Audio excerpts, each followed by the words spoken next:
It was a hell of a world when a man could come unstuck and turn into a bunch of jet black balls, and when a dog waiting in a car had struck up a sprightly conversation as soon as one showed up. Salutations, and welcome to my review of They Walked Like Men, a 1962 novel from Hugo and Nebula award-winning author Clifford Simak. Simak was a journalist, and so is his protagonist here, Peter Graves, who is saved by his drunkenness and discovers a conspiracy of shape-shifting aliens intent on taking over the world. Returning home from a meeting with his editor, and slightly the worse for wear, Graves drops his keys. When he bends down to pick them up, he notices a rent in his doormat, which inspection reveals to be no more than a paper cover over a bear trap. Even more bizarre, the trap, now discovered, turns into a bowling ball that rolls right by him and away.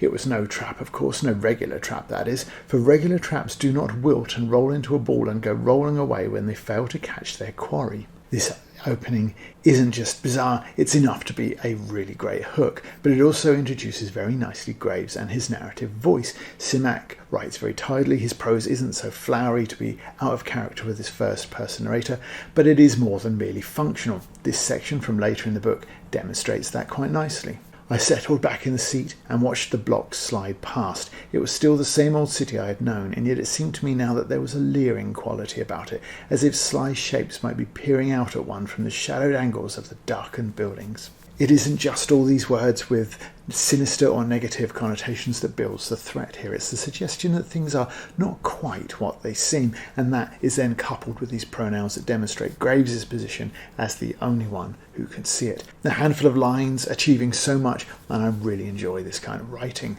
But having safely entered his home at bed, Graves is soon woken by a call from his editorial desk with a report from some local teens who have witnessed a number of bowling balls rolling down the road. Graves dismisses this, trying to convince himself that nothing untoward or connected is happening, but now he's awake, so he decides to go into the office thinking that an early start might be rewarded with an early finish. As the only man available, Graves is sent to a press conference at a historic department store in the city. He learns that the store has been brought out and will be closed, with no word on why a profitable business has been bought simply to be closed down. Yet Graves ties that in with another story he's heard of a man with money to spend, simply unable to buy a home for his family, and that this is part of a wider absence of property available to buy. This is followed by a trip to his local bar, learning that that too is being closed by the building's new freeholder, and he returns home to learn that he is being evicted by his apartment's new owner. Something suspicious is clearly occurring, so Graves decides to explore, primarily by breaking into the offices of the lawyers who've evicted him. There he finds some very weird things: a box of extremely realistic dolls, a drafty hole in the wall, and a large collection of clothes varying in styles and genders. On the way out of the building, he's attacked and convinced he has killed his attacker by throwing them down a flight of marble stairs, but he finds no body. After lunch with his potential girlfriend Joy, he decides to investigate a local mansion, Belmont Place. This home was bought by an obscure yet very wealthy man named Fletcher Atwood, who has since left it unused. It was also the site of the report of bowling balls in the road, so it seems like a good place to begin. Though the house initially appears empty, he breaks in and finds a few suspicious things, including a hole in the wall that lets a draft through. But he also finds Atwood. Atwood confirms some of his suspicions. They, he says, are busy buying up the planet. Everything is legal and above board. They're going to buy it, and there's nothing he can do about it. Not the city, he said, quietly, tensely. You must not sell me short. Far more than a city, Mr. Graves. Much more than a city. I think it's safe to say it. For now, no one can stop me. I'm buying up the earth. Graves draws a gun, and Atwood melts away into bowling balls and a small doll. Graves is able to capture some of the balls in a bag and is about to take them for examination to a biologist friend when he discovers a dog sat in his car. The dog is an alien who tells him that he is a competitor of the bowling balls who wants to see them fail. He dumps some exposition and goes with Graves to the biologist, where they leave the balls to be investigated. Then they get a call from Joy, who is terrified by weird shapes prowling around her house, so they go and pick her up.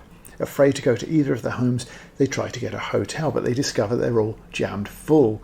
They do find a disused motel, bought up and then shut down, but not demolished, and are one of a few families that break into the units to live in them.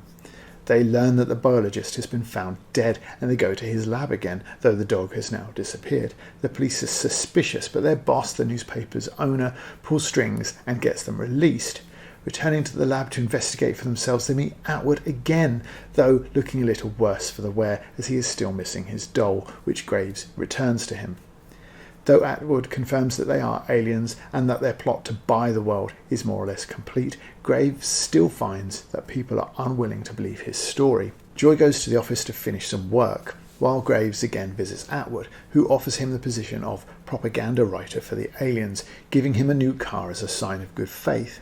Driving back to the motel, he realises he's being followed and pulls in to set an ambush. The alien, however, is able to see through it and is about to work his way around it when he discovers a skunk in the nearby bushes. The aliens love the smell of skunks so much that they resort to bowling ball shape and harass the skunk until it defends itself, attracting more and more bowling balls. Graves escapes, knowing that he's learnt something new and recalling a few other stories about skunks so that he can hatch a plan. He visits Charlie Munns, a man who has befriended some skunks, and they live with him as pets. He persuades Charlie of his sanity and tells him of the aliens, and then he arranges for Charlie to round up as many skunks as he can and leave them all at an intersection in the city at his signal. Charlie lives in the wild, and it is interesting how his rustic setting is presented as serene and contrasted with the collapsing urban environment. It makes the danger and threat feel absent, but then more startling when it appears. There's a touch of Rousseau in Simak, I think. I think he believes that this degree of almost solitary living, almost wild living, is the more human way than the urban one. It's Higgins the cabbie, not Munns, who explains it. There ain't enough people get out into the woods at night, or any other time. I ain't the kind of guy that goes around spouting about communing with nature, but I tell you, friend, if you spend more time with her, you're a better man. Graves, however, never gives Munns the signal because he returns to his car to find it is driving independently of his wishes, and then it throws him out on a fast bend, attempting to kill him. Graves does survive, however, and coming to near the Belmont place, he finds it burning. He also finds Joy, the apparent arsonist, who has enacted his plan after he went missing. The bowling balls are arriving in the city en masse, so many of them in fact that they have buried and killed a local news crew who were reporting from a nearby rooftop. The government is considering a nuclear bomb, but in the end it doesn't matter because the aliens' plan and their presence is revealed. While the aliens provide a creditable threat, and there are a couple of deaths along the way, this is more of a thriller than you might expect to find in the sci-fi genre. And despite the silliness of some of the details here and there, the premise is extremely effective, turning this into a very enjoyable page-turner that has just a slight lull in the second half, but otherwise ends each chapter with a thrill or a spill to keep readers hooked. And that is because the premise, the use of our own legal and financial systems against the people, is extremely effective, no less so because it seems likely. A malevolent force hoarding wealth and power and forcing its will on the people is, oh wait, that's reality. The aliens abuse systems that are already being abused, and the short-sighted greed of so many humans is the reason why they can achieve what they do. People selling businesses because they'd rather have cash in hand than regular profits. The alien plot is to collapse the system by owning as close to everything as is necessary and then just switching it off. They do this with a degree of malice. It removes humans from spaces that they wish to own, and as Graves observes, the human population will then turn on each other for the scraps before they will work together to survive. The American dream and individuals' pursuit of prosperity is over, Graves tells us. It sounded like a muted trumpet call for some other era, and that perhaps was exactly what it was. For a moment I sensed the thrill of proud bright banners waving in the blue, and I felt the newness and clearness that was gone forever now. And its legacy is a system rife for abuse. And it is certainly true that the various economic collapses that I've lived through have been precipitated by a similar lack of human morality, the chasing of a fast, immediate buck, and to hell with the consequences in the wider world. You have given money a symbolism such as no medium of exchange is anywhere else that I have ever known or heard of. You have made it a power and a virtue, and you have made the lack of it despicable and somehow even criminal. You measure men by money, and you calibrate success with money, and you almost worship money. There is, as the book says, something noble about a profession, but not about gaming a system. Twice Graves proposes communism as an alternative, a safer option to the free market, yet on neither occasion does he consider that centralisation would actually aid the aliens' plot. To take control of America, they've had to buy up thousands and thousands of small businesses, of freeholdings, and compared to that, seizing a centralised government would be a much speedier proposition, especially when you have the ability to change shape. Nor is it true that money and greed don't exist in communist places. Another thing Simak would rather wasn't consider is that in order to portray the system as the bad guy, the aliens have to repeatedly claim to have done nothing illegal, yet they have, because everything that they've paid for was done so with counterfeit money. So in truth, they've actually done nothing legal. The system, anyway, is not the bad guy, as revealed here. It is the people or aliens that play it. The answer is not to tear it all down, it's for people to stop being selfish dicks. But it's probably easier to change the system than human nature, so perhaps he is right. While many of the supporting characters here are quirky, for example the biologist who never knows the day or time, the talking dog, or Munns with his pet skunks, our hero is not very much of anything. In fact, I struggle to remember his name at times. Likewise, Joy is a bit of a blank slate as well, easily written out when Simak doesn't have anything more for her to do. Graves is a journalist, but beyond that, he's not very memorable. His prime characteristic isn't a hard nose or an eye for a mystery, even though the aliens say they initially tried to kill him because he was one of a handful of people who might put the whole thing together. In truth, he survives 3 times out of blind luck. The first time because he's drunk enough to drop his keys, but sober enough to spot the danger. The second time because somebody tries to steal his car before he gets in it. And the third time because he's only injured in the crash that could just as easily have killed him.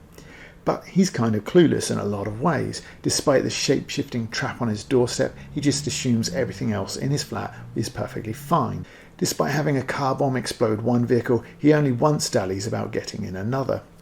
His failure to do so is what leads to him being trapped, and the third and final attempt on his life.